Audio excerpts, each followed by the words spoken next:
The video that I watched before we went on this podcast was about your personal relationship with your wife, right? It's about your marriage. That is very, very intimate, personal conversation. So for a real estate developer, what do you think is, and you've actually described some really good content ideas for a real estate developer, right? To talk about the product, to talk about the project and the history behind the project, how he came to the project, et cetera, and the struggles that he had with it, et cetera. But to what extent is the personal side of the individual, do you think, particularly in my field, important to creating the relationship with prospects and with investors that doesn't necessarily directly relate to a deal?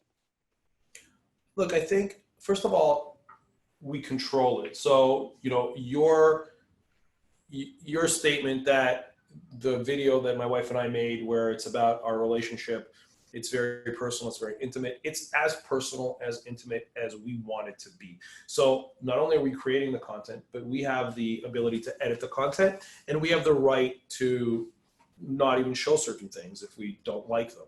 So that control is already a big factor. Then it comes down to personal choice. So if you're a developer, so for example, like our children are in the content.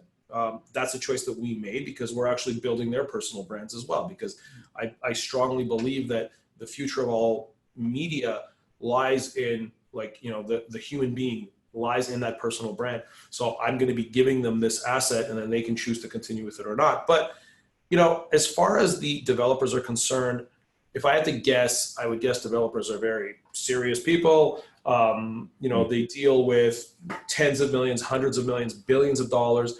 And, you know, they want to stay credible. So it really is about finding your own balance. So as a real estate developer, you can make the decision to say, I'm not including my family, my wife and my children in this. So you can make that decision. Or if you feel that there's value to them, then you can include them. And that's really up to you. So you do have the ability to decide. You know, your question is do you have to? You don't have to, because if you feel you can create enough of a human connection without doing that, then by all means do that. You have to come up with content ideas. So you can get as personal as you want. I mean, it can be more of a trade channel where you get into really the mechanics of the deal and the builds. But, you know, I'll give you a perfect example. Like, there are a lot of like renovation channels out there where, let's say it's a married couple, or not even a married couple, just, you know, two people, and they have you know, they're renovating a home and they disagree about certain things. So they're constantly having debates about whether this color of brick should be red or it should be brown or whatever it may be. And it creates intrigue. It creates, if there's a banter, it creates engagement. People are interested. So just that video that you saw with me and my wife, it's like we have our banter, but that's real. That's just us. That's actually how we communicate with each other. You know, so with real estate professionals, like, let's say, for example, there's a developer there are two partners, and those two partners are they're very different. They're just very different in terms of their personalities. And, you know, one is more animated and more of the kind of, you know, of the qualitative guy. The other is more of the quantitative guy. He's more of the numbers cruncher. And you can make content about how they look at deals differently, and then the debates that they have. So that's not personal at all. So, you know, it's just it's varying opinions.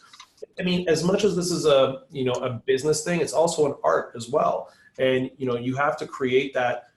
You have to create that hook that people want to engage with. But back to your question is, do you have to get personal? You don't have to get personal. And I wouldn't even say that it's a good practice.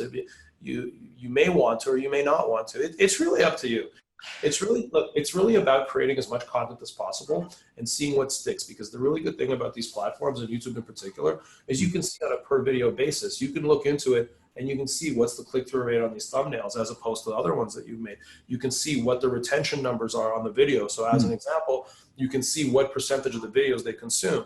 So, you know, if you do one video and it's 10 minutes long and you have a 20% retention rate, that means, you know, of all the 20% of the people watch the entire video. Whereas maybe the next video you make on a different topic will have a 60% retention rate. So you know people are more interested in that.